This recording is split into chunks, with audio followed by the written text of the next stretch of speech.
Biarlah firman pada pagi hari ini bisa menjadi kekuatan baru di tahun yang baru ini, Tuhan.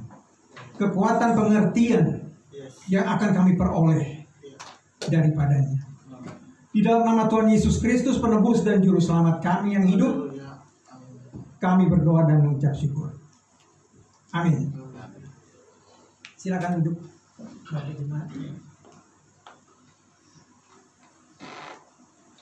Pada minggu kedua di tahun yang baru ini, ada satu hal yang baru lagi terjadi bagi kita. Banyak kesaksian sudah kita dengar, dan terlebih dari itu, di minggu kedua ini, pemberitaan firman Tuhan dari Gerika Makedonia sudah berjalan di dua tempat dalam waktu yang bersamaan. Puji Tuhan, semua karena kasih karunia Tuhan pada akhir tahun 2020, di mana kita telah belajar bersama-sama mendengar akan firman kebenaran, firman kasih karunia, Injil Yesus Kristus yang diberitakan oleh Rasul Paulus, sehingga kita boleh mengerti dan kita boleh belajar firman yang tepat bagi kita, orang-orang atau bangsa yang bukan Israel. Tetapi lebih tepat lagi, firman Tuhan pada masa saat ini, masa kasih karunia ini, tidak melihat golongan, bangsa, atau apapun. Karena Tuhan hanya melihat iman kita kepada anaknya yang telah menyerahkan dirinya di kayu salib. Dan ketika darahnya tertumpah bagi kita, itulah awal pelayanan kasih karunia Allah bagi semua orang, tidak hanya bagi kita yang bangsa lain, tetapi bangsa Israel yang percaya pun tidak ada perbedaan lagi. Kita menjadi satu dalam tubuh Kristus. Pada pagi hari ini kita akan melihat renungan firman Tuhan, mendengar. Kita melihat dan mendengar bukan dengan mata dan telinga, Bapak Ibu. Jadi kalau kita sebut melihat dan mendengar, hati dan pikiran kita adalah mata dan telinga di mana Tuhan bekerja untuk memberi pengertian kepada kita. Kita ingat tahun lalu Pak Charles dalam PA kita di Puncak, hanya pengertian yang ingin Tuhan berikan kepada kita. Itu sebabnya Tuhan ingin kita memperoleh pengetahuan akan kebenaran, karena dari sanalah timbul pengertian. Dan hal ini berulang kali disampaikan di gereja ini, di jemaat khusus di sini, juga di Tanjung Priuk. Karena saya percaya tidak semua gereja orang kudus mau memegang hanya firman Tuhan dari Roma sampai dengan Filemon. Pertanyaannya, kalau begitu di luar Roma dan Filemon kita sudah tidak perlu lagi. Tidak. Itu semua adalah firman Tuhan. Kita lihat di 2 Timotius pasal 3. Kita sama-sama lihat 2 Timotius pasal 3 sebelum kita masuk pada firman Tuhan yang akan kita renungkan bersama-sama. Kita lihat di 2 Timotius pasal 3 ayatnya yang ke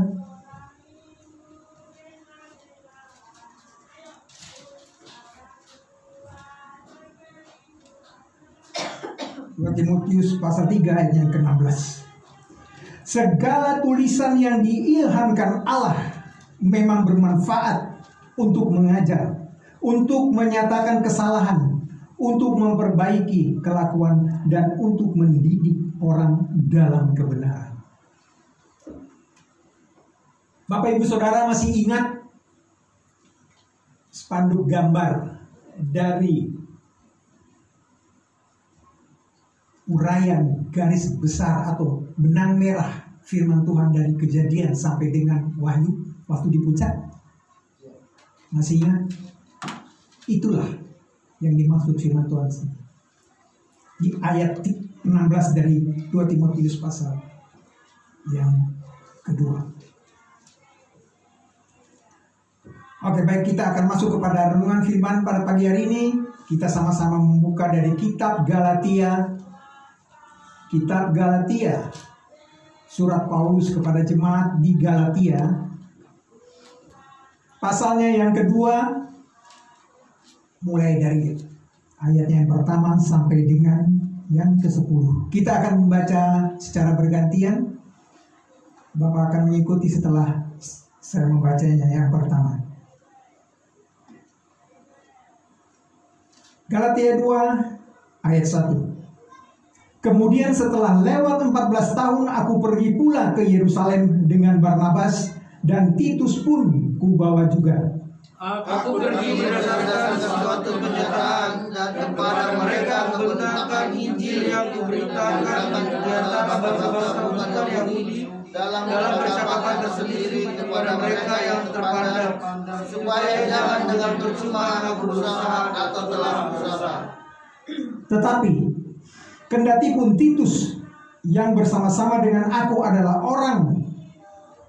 seorang Yunani, namun ia tidak dipaksa untuk menyunatkan dirinya. Memang ada desakan dari saudara-saudara palsu yang menyusup masuk, dan mereka yang menyusup di dalam untuk menghadang kebebasan kita yang kita miliki dalam Kristus Yesus, supaya dengan jalan itu mereka dapat menyelamatkan kita.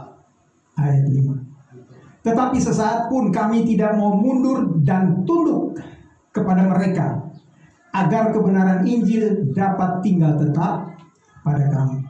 Ayat 6. Dan mengenai mereka yang dianggap terpandang itu, bagaimana kedudukan mereka dahulu, itu tidak penting bagiku, sebab Allah tidak memandang muka.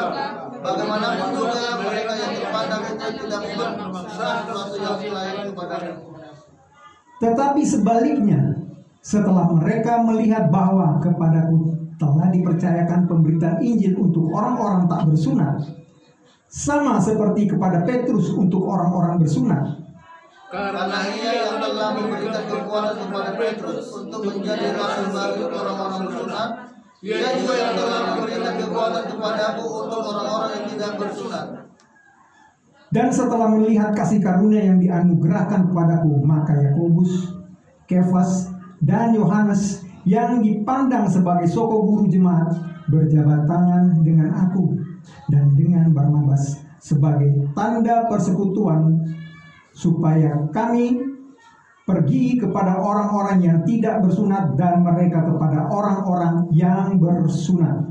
Hanya kami harus mengingat dengan orang-orang miskin dan memang itulah yang usahakan melakukannya.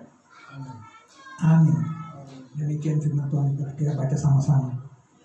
Apa yang kita lihat dari uraian firman Tuhan ini? Ada satu masalah yang terjadi di dalam pelayanan Rasul Paulus dan Barnabas. Kita bisa lihat di ayatnya yang kita ambil 2 ayat di sini menjadi patokan. Di ayatnya yang ke-4. Memang ada desakan dari saudara-saudara palsu yang menyusup masuk, yaitu mereka yang menyelundup ke dalam untuk menghadang kebebasan kita yang kita miliki dalam Kristus Yesus, supaya dengan jalan itu mereka dapat memperhambakan kita. Siapa saudara-saudara palsu ini? Saudara yang kasih dalam Tuhan, ketika pada masa pelayanan Rasul Paulus, pada masa itu tidak jauh beda dengan pada masa kita sekarang ini. Hanya yang tidak jauh beda adalah begini. Sama saja. Di luar sana banyak orang berbicara iman tambah perbuatan. Pada masa itu juga itu yang terjadi. Ya. Itu yang terjadi. Kalau tidak disunat, tidak bisa. Itu katanya. Apa yang kita lihat di sini? Mereka tidak menerima, hanya iman saja. Itu dikatakan di ayat 4 tadi. Kepada mereka agar kebenaran Injil dapat menghadang kebebasan kita yang kita miliki dalam Kristus. Kita punya kebebasan. Saudara-saudara tahu apa kebebasan kita di dalam Kristus? Kasih karunia. Efesus pasal 2 ayat 8. Tidak perlu hanya melalui iman saja kita diselamatkan. Tidak dengan perbuatan. Tanpa perbuatan. Hanya oleh iman kita diselamatkan. Sedangkan mereka tidak cukup iman. Harus dengan perbuatan. Kenapa? Mereka harus dengan perbuatan. Karena mereka adalah anak-anak perjanjian yang telah diangkat Allah menjadi anak dan umat pilihannya, menyalibkan raja yang akan memimpin mereka. Makanya itu di Kisah pasal 2. Kita lihat Kisah pasal 2 ayatnya yang ke-38. Kisah pasal 2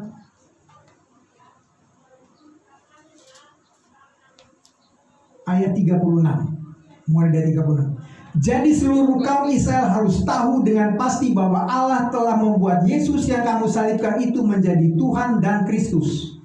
Ketika mereka mendengar hal itu, hati mereka sangat terharu. Lalu mereka bertanya kepada Petrus dan rasul yang lain, apakah yang harus kami perbuat, saudara-saudara?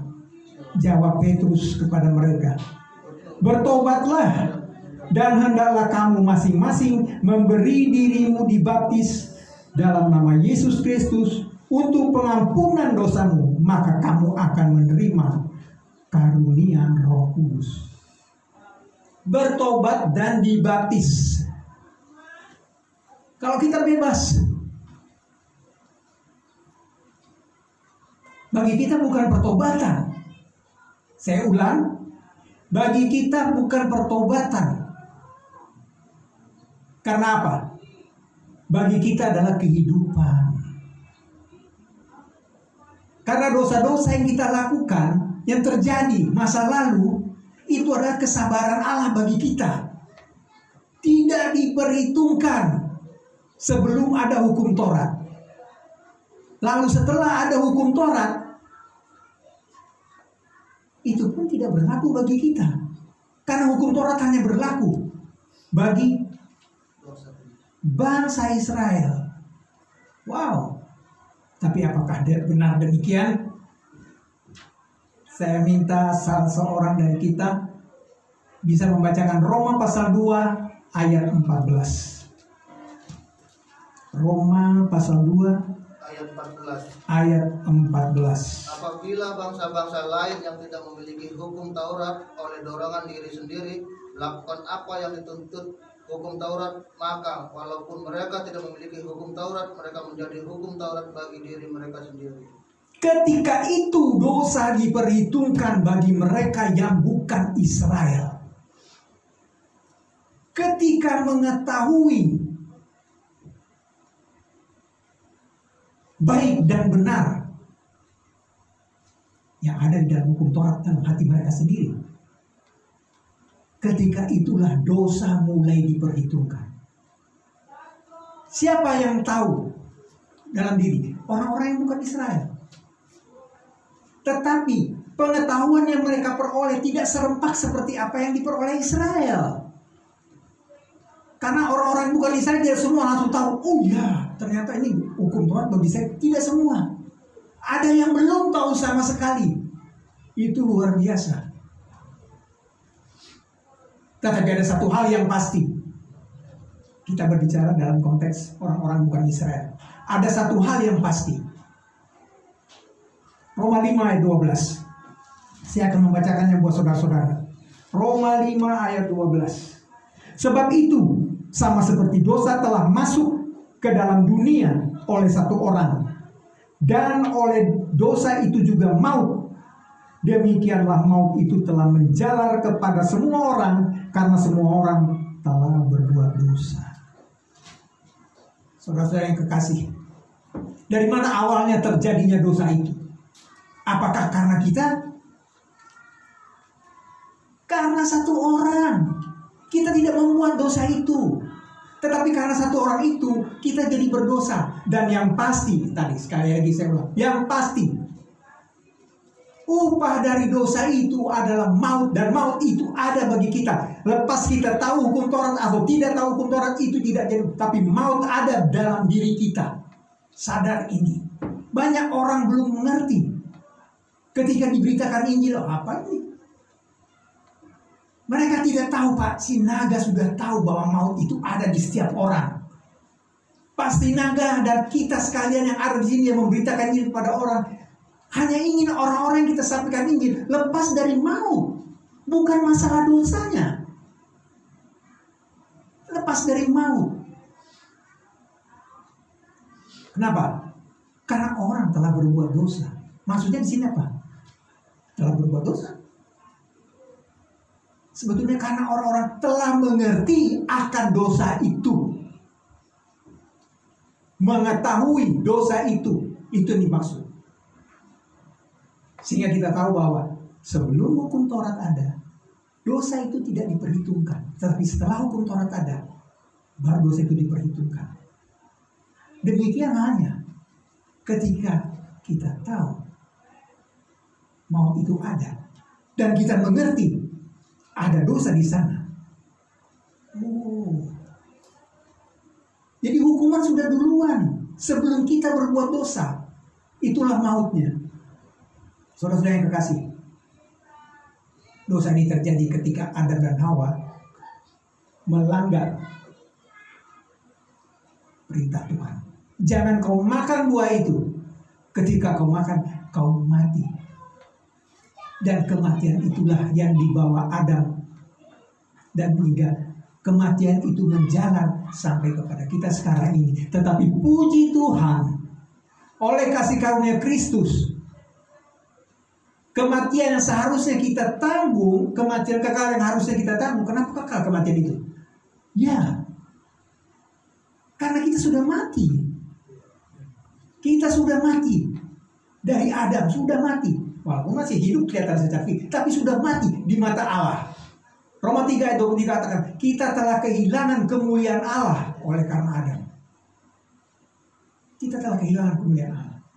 Dan kematian itulah yang selalu menghantui pikiran setiap orang. Indikasi orang tahu pengetahuan akan baik dan benar. Ketika dia sadar, dia takut mati. Kenapa dia takut mati? Wah, kalau mati saya kemana? Itu kan pertanyaannya. Semua nyangkut di hukum Taurat lagi. Nyangkut di hukum Taurat. Perbuat ini. Supaya benar di hadapan Allah.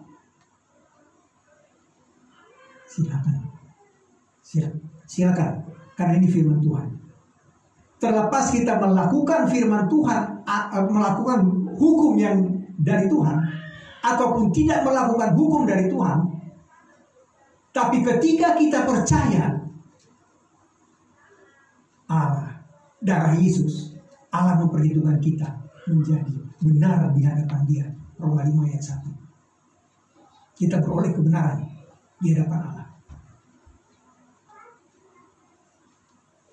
Ketika kita percaya darah Kristus telah tercurah bagi kita, satu hal lagi terjadi bagi kita, dan itu permanen. Efesus 1 ayat 13. Di dalam Dia kamu juga, ketika kamu mendengar Injil kebenaran, baru mendengar sudah di dalam Dia. Di dalam Dia kamu juga ketika kamu percaya dimeterai oleh Roh Kudus.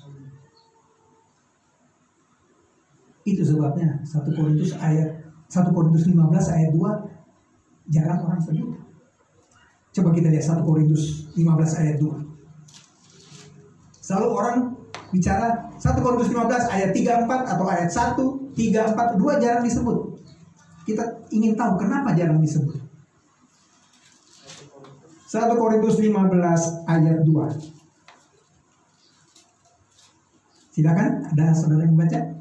Oleh Injil itu kamu diselamatkan, asal kamu teguh berpegang padanya seperti yang telah kuberitakan kepadamu. Kecuali kalau kamu telah sia-sia saja menjadi percaya. Sia-sia menjadi percaya. Bagaimana mungkin? Ketika kita mendengar dan kita percaya, ada kok bisa kita sia-sia? Dan peristiwa itulah yang dialami ketika Pak Sinaga memberikan Injil. Sia-sia mereka menjadi percaya. Kok bisa sia-sia? Efesus 1 ayat 13 mengatakan ada 2 kali proses. Ketika kita mendengar Injil keselamatan, Allah sudah menaungi sebetulnya. Di dalam Dia kamu juga ketika kamu percaya dimeterai. Tetapi ketika Allah menaungi kita mendengar dan kita tidak percaya, sia-sialah itu. Itu yang dimaksudnya sia-sia. Sudah mendengar Injil, tapi belum percaya, sehingga meterai itu tidak terjadi. Tetapi apakah itu permanen, kesia-siaan itu? Selagi orang yang pernah mendengar Injil itu masih hidup, kasih karunia Allah ini ada, dan dia bisa mendengar Injil itu kembali, dan dia akan selamat, akan menjadi percaya, entah oleh kita atau oleh orang yang lain. Kenapa? Kenapa saya begitu yakin mengatakan bahwa dia masih terbuka pintu kasih karunia bagi orang yang menolak Injil sekarang ini? Karena 1 Timotius pasal 2 ayat 3 dan 4, Allah menghendaki semua orang diselamatkan dan memperoleh pengetahuan akan kebenaran. Poin pertama, Allah menghendaki semua orang diselamatkan.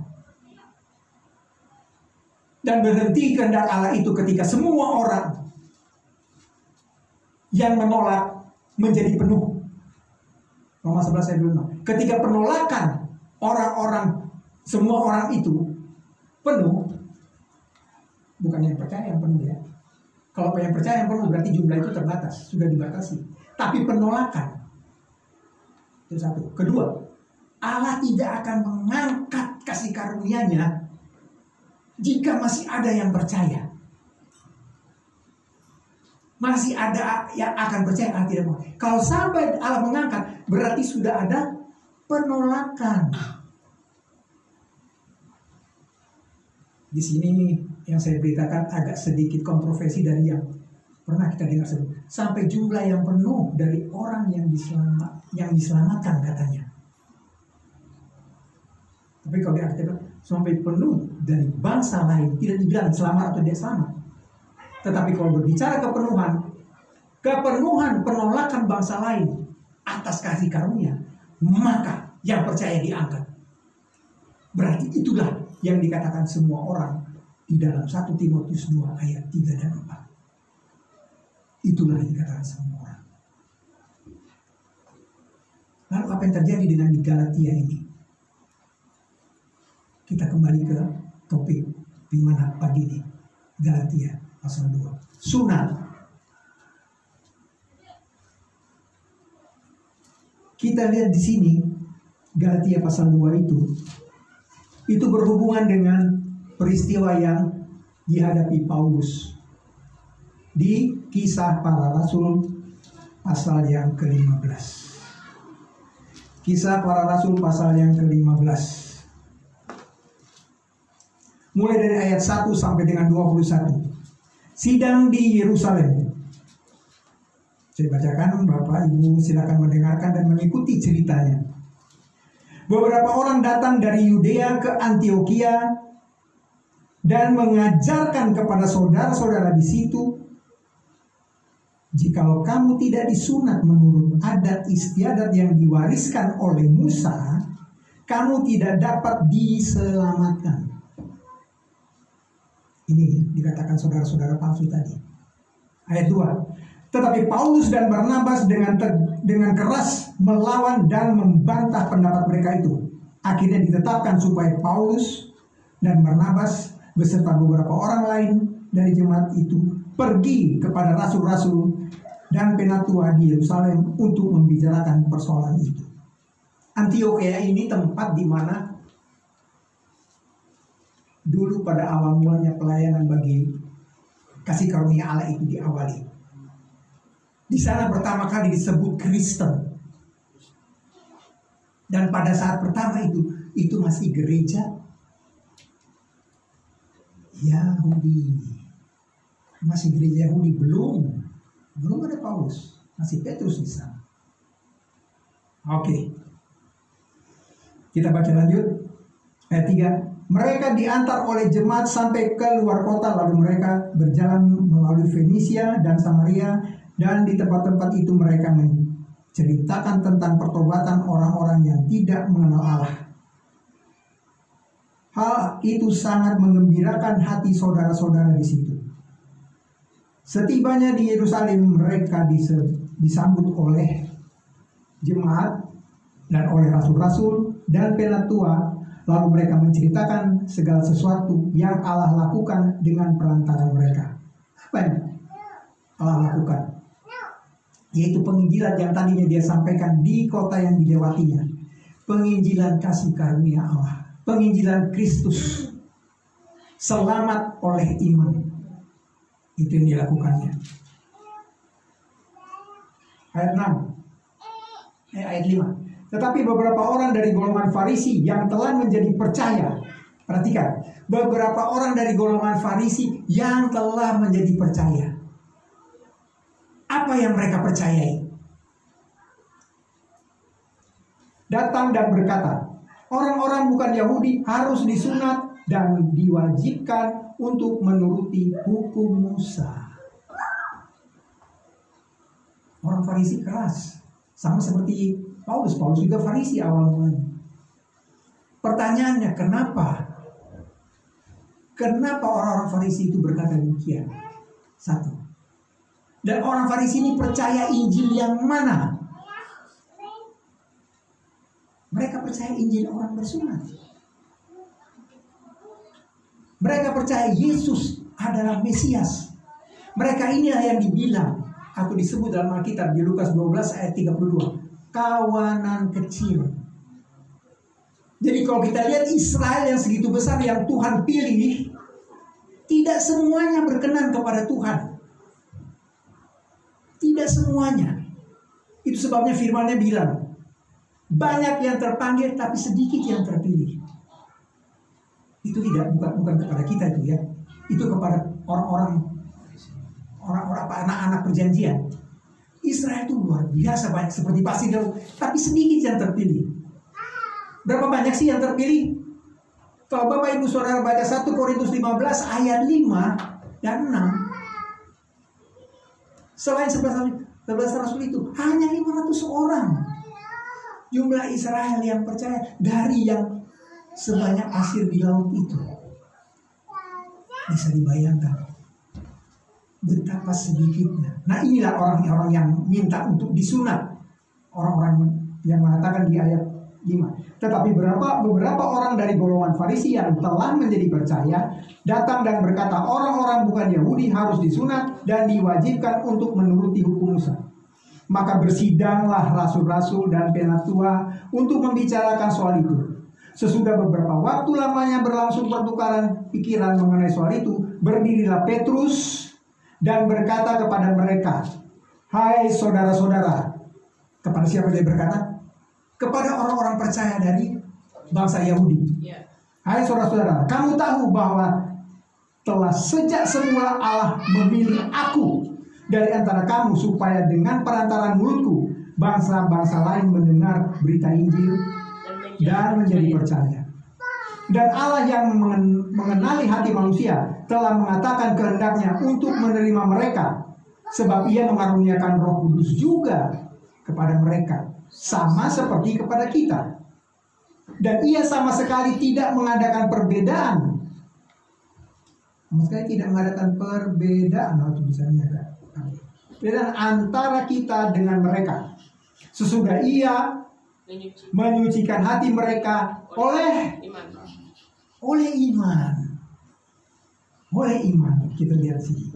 Kalau demikian, mengapa kamu mau mencobai Allah dengan meletakkan tengkuk murid-murid itu, dengan meletakkan pada tengkuk murid-murid itu suatu kuk yang tidak dapat dipikul baik oleh nenek moyang kita maupun oleh kita sendiri, kelompok kecil itu.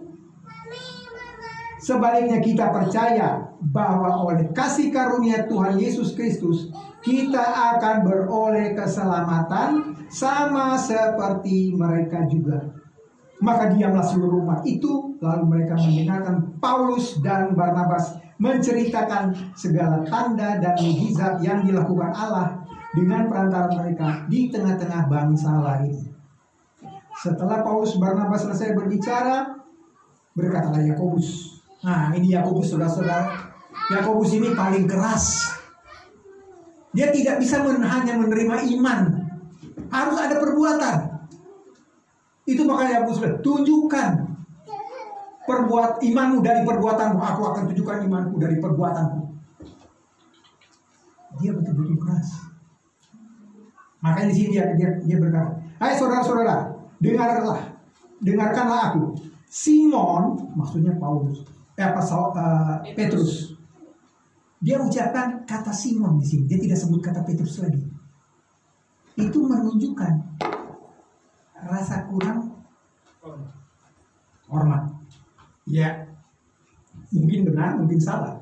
Tetapi saya hanya melihat satu kejanggalan di sini. Simon telah menceritakan bahwa sejak semula Allah menunjukkan rahmat-Nya kepada bangsa-bangsa lain, yaitu dengan memilih suatu umat dari antara mereka bagi namanya. Hal itu sesuai dengan ucapan para nabi seperti yang tertulis. Kemudian aku akan kembali dan membangun kembali pondok Daud yang telah roboh. Nah, ini dia berbicara tentang kejatuhan Israel. Secara gambaran dia mengakui sekarang nih Israel sedang jatuh, gitu. Tapi akan dibangun lagi, akan dibangun lagi, gitu. Dan reruntuhannya akan kubangun kembali dan akan kuteguhkan supaya semua orang lain mencari Tuhan dan segala bangsa yang tidak mengenal Allah yang kusebut milikku. Demikianlah firman Tuhan yang melakukan semuanya ini yang telah diketahui dari sejak semula. Sebab itu aku berpendapat, perhatikan saudara-saudara, aku berpendapat bahwa kita tidak boleh menimbulkan kesulitan bagi mereka dari bangsa-bangsa lain yang berbalik kepada Allah. Kedengarannya manis. Manis kedengarannya. Lanjut. Tetapi kita harus menulis surat kepada mereka supaya mereka menjauhkan diri dari makanan yang telah dicemarkan berhala-berhala, dari percabulan, dari daging binatang yang mati dicekik, dan dari darah. Sebab sejak zaman dahulu hukum Musa diberitakan di tiap-tiap kota, dan sampai sekarang hukum itu dibacakan di tiap-tiap hari Sabat di rumah-rumah ibadat. Dia kembali lagi kepada peraturan Taurat. Kenapa begitu kekehnya? Begitu kekehnya Yakobus akan hal itu. Apakah dia salah? Apakah Yakobus keliru? Tidak, Bapak Ibu. Tidak keliru. Kenapa? Karena setiap Paulus dan Barnabas memberitakan Injil kasih karunia, kemana mereka pergi? Ke sinagog, rumah-rumah ibadah orang Yahudi. Kita sekarang belum mulai menangkap ini. Dan Paulus melihat itu. Oke, sekarang kita kembali ke Galatia 2. Galatia pasal 2. Ayatnya yang ke-9. Galatia pasal 2 ayatnya ke-9. Minta tolong Bapak Sinaga membacakannya kalau sudah ketemu. Ini cetakan saya ini ada Bapak huruf hilang huruf. Ayat 9-nya ini. Galatia 2 ayat 9. Dan setelah melihat kasih karunia yang dianugerahkan kepadaku, maka Yakobus, Kefas dan Yohanes yang dipandang sebagai soko guru jemaat berjabat tangan dengan aku dan dengan Barnabas sebagai tanda persekutuan, supaya kami pergi kepada orang-orang yang tidak bersunat dan mereka kepada orang-orang yang bersunat. Itu sebabnya terjadi pemisahan pelayanan, tidak campur aduk. Dan pemisahan pelayanan ini sampai sekarang belum murni terpisah. Masih justru yang ironinya, di negara yang bukan negara Yahudi atau bukan di tanah Yahudi, di luar tanah Yahudi, di luar Israel, hukum Taurat ini masih dipergunakan di gereja-gereja Kristen. Bahkan doa Bapa kami dan semuanya. Apakah itu salah? Tidak. Tidak bagi mereka. Bagi kita tidak salah juga, tapi bukan untuk kita. Karena tidak ada firman Tuhan yang salah. Cuma itu bukan untuk kita. Itu bagi bangsa Israel. Dan kita harus pegang kebenaran itu. Itu sebabnya di sini kita memberitakan Injil. Pertemuan saya dengan Pak Charles cuma hanya masalah yang sama di Galatia 2 ini. Sebetulnya kalau saya mau ceritakan, hanya karena ini, bukan karena di tempat lain kurang bagus atau gimana. Bukan. Ini kita harus berada pada porsi yang sebenarnya, di mana Allah telah menetapkan bagi kita orang-orang yang bukan Yahudi, bagi kita yang orang-orang kafir sebetulnya. Pada awal mulanya kita orang kafir. Kita orang-orang yang tidak bertuhan, kita tidak memiliki Yesus. Itu sebabnya tadi saya katakan, firman Tuhan katakan, ketika darahnya tertumpah, di situ kita diperhitungkan semua orang. Baik setelah kita mendengar atau sebelum kita mendengar. Baik setelah rahasia atau Injil kasih karunia diungkapkan oleh Rasul Paulus ataupun sebelumnya, di mata Allah pengampunan bagi semua orang telah berlaku. Upah dosa adalah maut. Ketika maut itu ditanggung oleh Tuhan Yesus, selesai maut di dunia ini. Kenapa Bapak Sinaga dan Mbak Roy dan kita sekalian sini memberitakan Injil? Supaya orang tahu mautnya sudah tidak ada. Kalau mautnya tidak ada, berarti dia sudah selamat, sudah memperoleh hidup yang kekal. Tapi bagaimana kalau dia tidak menerima? Dia tidak mau. Apakah dia binasa? Kayak tadi, saya ada bikin catatan dari kesaksian Pak Sinaga. Keluarga Manur menolak, atau ada orang yang tadi mencemoohan. Bagaimana? Apakah mereka yang sudah menerima lalu sia-sia menjadi percaya? Ya, sia-sia menjadi percaya. Tapi apakah mereka binasa? Tidak, belum binasa. Kasih karunia Allah masih ada. Ketika dia meninggal dunia dan masih dalam status dia sia-sia menjadi percaya, maka kesia-siaan itu permanen dan jadilah maut itu menetap di dalam dia, dan dia bawa maut itu. Dan maut membawa dia, bukan dia bawa. Maut membawa dia. Atau katakan dia umur panjang, dan satu ketika dia percaya, selamat. Kenapa? Kelihatannya kasih karunia itu kayak kasih memberi. Benar, kasih karunia itu nggak terbatas. Dua hal yang menjadi batas bagi kasih karunia: maut bagi orang itu sendiri jika dia belum percaya, atau maut bagi orang itu sendiri jika dia belum percaya pada saat sampai Yesus datang. di awan. Itu maut kekal berlaku bagi setiap orang. Setelah keselamatan bagi setiap orang diberikan. Saudara-saudara yang terkasih, kalau kita baca Galatia pasal 1, kenapa Paulus begitu ngotot di sana? Ayat 6. Aku heran bahwa kamu begitu lekas berbalik daripada Dia, yang oleh kasih karunia Kristus telah memanggil kamu dan mengikuti suatu Injil lain yang sebenarnya bukan Injil. Hanya ada orang yang mengacaukan kamu dan yang bermaksud untuk memutarbalikkan Injil Kristus. Tetapi sekalipun kami atau seorang malaikat dari surga yang memberitakan kepada kamu suatu Injil yang berbeda dengan Injil yang telah kami beritakan kepadamu, terkutuklah dia. Seperti yang telah kami katakan dahulu, sekarang ku katakan sekali lagi, jikalau ada orang yang memberitakan kepadamu suatu Injil yang berbeda dengan apa yang telah kamu terima, terkutuklah dia. Jadi kalau saat ini pada masa kasih karunia ada orang memberitakan Injil lain, terkutukkah orang itu?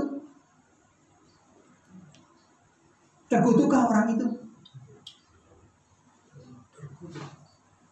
Kalau pada saat Yesus datang, orang itu masih memberitakan dia terkutuk. Tapi sebelum Yesus datang di awal, orang itu bisa percaya. Bisa percaya. Kenapa? Karena kasih karunia menginginkan semua orang diselamatkan. Tapi kenapa kata-kata Paulus begitu tajam mengatakan terkutuk?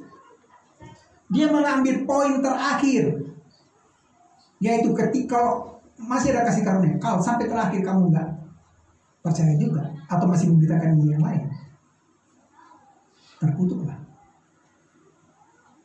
Sebetulnya orang yang belum percaya, entah dia memberitakan Injil atau tidak memberitakan Injil, dia berada dalam status terkutuk. Efesus 2 ayat 11 dan 12. Bukan Israel tanpa Allah, tanpa Kristus. Kenapa terkutuk? Karena sudah mati. Sudah mati. Oleh maut. Bukan mati secara fisik, mati rohaninya. Tetapi di masa kasih karunia ini masih terbuka kasih Allah itu. Darah Yesus berlaku sampai pada dia datang kembali di awan-awan dan dia menutup kasih karunia-Nya. Apa benar Yesus menutup? Justru semua orang menutup hatinya bagi kasih karunia Kristus, bukan Kristus yang menutup. Mereka kepenuhan penolakan mereka, Allah berpaling. Kalau penuhnya jumlah orang percaya lalu Allah berpaling, kita akan berpikir, oh saya injili orang ini masuk hitungan nggak ya? Atau dia nggak percaya nih, dia nggak masuk hitungan orang percaya. Itu bisa jadi alasan penginjilan. Itu sebabnya dikatakan yang penuh adalah jumlah orang yang menolak, jumlah bangsa lain yang menolak. Kenapa bangsa lain? Karena bangsa Israel yang menolak. Masih ada janji yang akan menunggu setelah pengangkatan. Bangsa lain tetap. Efesus 2 ayat 11-12 tetap. Itulah yang dimaksud kutuk. Karena bahkan bangsa Israel pun tidak mudah untuk melewati masa itu. Barang siapa bertahan sampai pada kesudahannya, dia akan diselamatkan. Kesudahan dunia? Bukan. Hanya kesudahan 7 tahun. Masa sengsara atau sengsara Israel. Kenapa dibilang sengsara Yakub? Karena pada masa sengsara itu hanya Yakub, anak-anak Yakub, kelompok yang percaya, kelompok kecil, mereka yang sengsara. Tetapi Israel yang belum percaya atau bangsa lain tidak percaya, apa katanya? Damai dan aman. 1 Tesalonika 5 ayat 1-2. Ketika kamu bilang damai dan aman pada saat itulah. Nah, jadi sebetulnya orang-orang yang bukan Israel itu bukan masa sengsara mereka, bukan. Masa sukacita bagi yang bukan Israel, bagi yang bukan Israel, dan bagi Israel yang belum atau tidak percaya atau menolak Yesus sebagai Mesias. Karena kalau dia berbicara di masa itu bukan keselamatan kasih karunia lagi, tapi menolak Yesus sebagai Mesias. Apa pada saat itu mereka menolak Yesus? Apakah pada saat masa sengsara itu mereka menolak Yesus? Tidak, Bapak Ibu Saudara. Mereka tidak menolak Yesus. Mereka menyambut Yesus. Tapi mereka keliru. Mereka menyambut Mesias yang mereka kira Mesias, tapi sebetulnya Mesias palsu.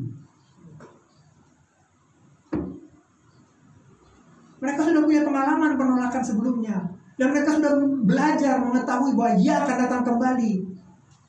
Ketika datang si penjahat keji yang mengaku dirinya sebagai Allah dan berdiri di bait Allah, siapa yang mau menolak Mesias? Kalau sekarang beritain Yesus, mereka tolak Yesus. Kenapa? Nggak ada tandanya. Yesus itu mana yang Yesus kamu bilang? Mana tandanya? Mana tanda-tandanya?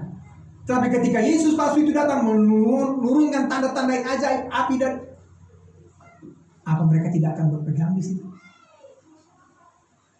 Saudara yang kekasih, kita berjalan jauh dari inti khotbahnya, tetapi ini gambaran luas. Sebab di puncak kita sudah melihat bagaimana gambaran pembagian firman Tuhan atau masa kerja Allah di dunia ini. Jadi kita lihat, sebetulnya masa sulit itu bagi Yakub, itu Yakub yang percaya. Anak-anak Yakub itu anak-anak Yakub yang percaya. Itu yang dibilang kamu harus lari kepadamu. Celaka mereka yang pada saat itu sedang mengandung. Sulit. Itulah orang-orang percaya itu. Percaya Yesus adalah Mesias. Artinya pada saat itu justru sebaliknya mereka. Mereka tidak percaya yang muncul itu Mesias. Nah, di sini kita lihat. Orang-orang yang percaya Mesias palsu, yang mereka kira Mesias, dan ada orang-orang yang menolak Mesias, yang dianggap Mesias benar oleh orang-orang yang tidak percaya tadi. Ini orang-orang Israel ya. Wah, nggak gini nih. Dia datang, tandanya dari langit dan akan dari ujung ke ujung itu ada tandanya. Dan itu ada yang percaya perkataan Yesus itu. Itulah mereka yang bertahan.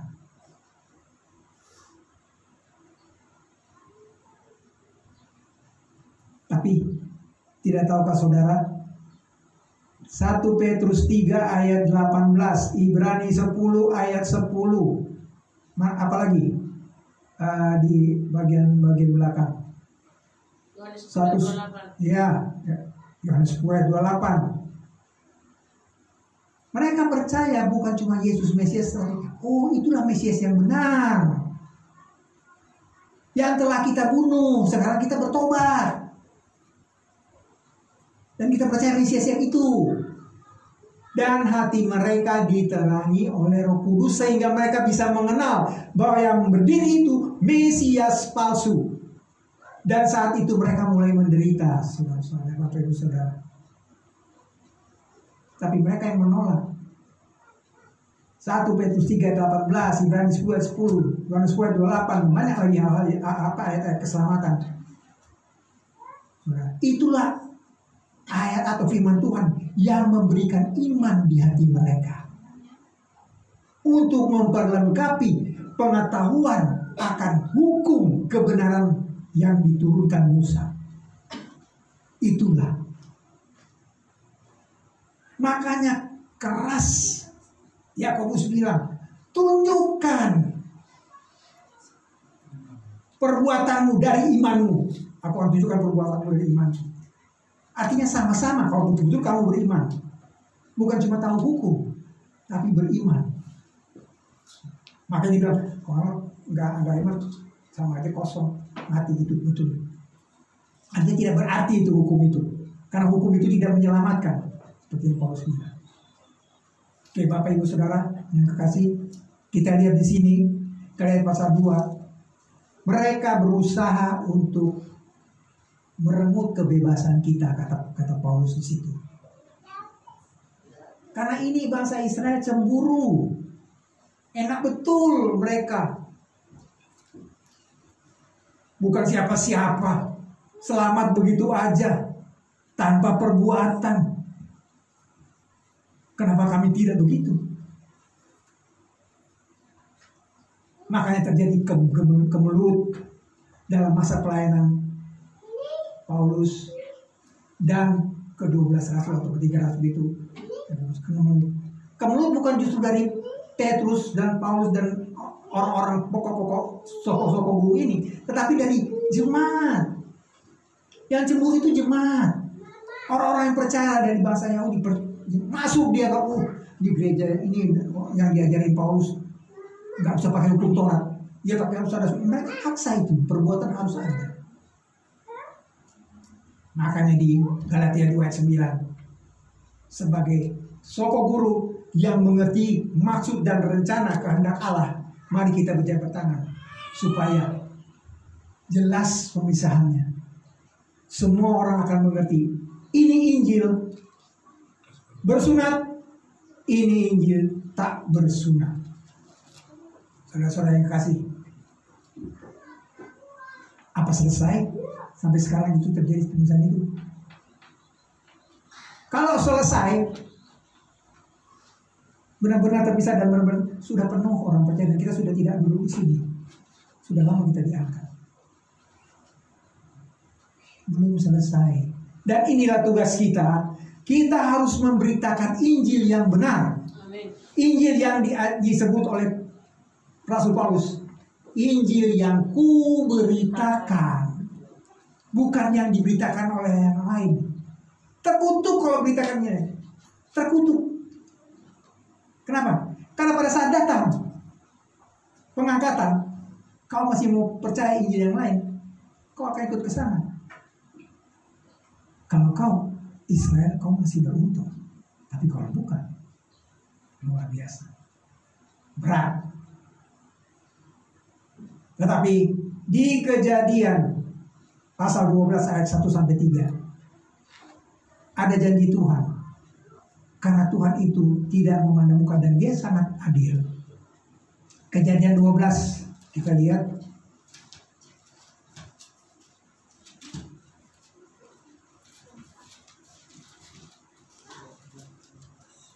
Berfirmanlah Tuhan kepada Abraham, pergilah dari negerimu dan dari sanak saudaramu dan dari rumah bapamu ini ke negeri yang akan kutunjuk padamu. Aku akan membuat engkau menjadi bangsa yang besar dan akan memberkati engkau serta membuat namamu masyhur. Aku, ayat 3, perhatikan ayat 3. Aku akan memberkati orang-orang yang memberkati engkau dan mengutuk orang-orang yang mengutuk engkau. Dan olehmu semua kaum di muka bumi akan mendapat berkat. Ini yang berlaku bagi bangsa lain ketika mereka tertinggal pada saat kita semua sudah diangkat. Ini harapan terakhir mereka. Apa benar ini harapan terakhir mereka? Lebih benar lagi, ini kasih setia Allah bagi semua manusia. Ini sebetulnya. Jadi nanti harus baik-baik kepada orang Israel kalau ada yang ketinggalan. Saya percaya nggak ada yang ketinggalan. Semua diangkat. Bagaimana kita mau baik-baik dengan orang Israel kalau kita ketinggalan? Kita harus ke Israel supaya bisa membantu mereka. Tidak. 144.000 orang yang dipilih Tuhan untuk memberitakan Injil ke seluruh dunia. Mereka-mereka itu yang harus dibantu. Nah, siapa yang membantu mereka akan mendapat berkat. Itu yang dikatakan di Kejadian 17. Gak perlu kita ke Israel. Kalau kita tertinggal, tapi enggak. Kita enggak akan tertinggal. Amin. Karena kita sudah percaya. Amin. Mari kita satu dalam doa. Bapa di surga, kami mengucap syukur untuk kasih karunia-Mu yang oleh darah Anak-Mu yang kekasih kami beroleh kebenaran yang daripada-Mu. Kami beroleh keselamatan daripada-Mu. Kami beroleh hidup kekal dan akan memperoleh berkat-berkat surgawi yang sudah Tuhan sediakan bagi kami pada saat Yesus yang adalah kepala dan kami anggota tubuhnya bertemu di awan dan di angkasa. Terima kasih Bapa untuk kasih karunia ini. Di dalam nama Anak Yesus Kristus, penebus dan juru selamat kami yang adalah kepala bagi kami anggota-anggota tubuhnya. Kami mengucap syukur dan berdoa. Amin.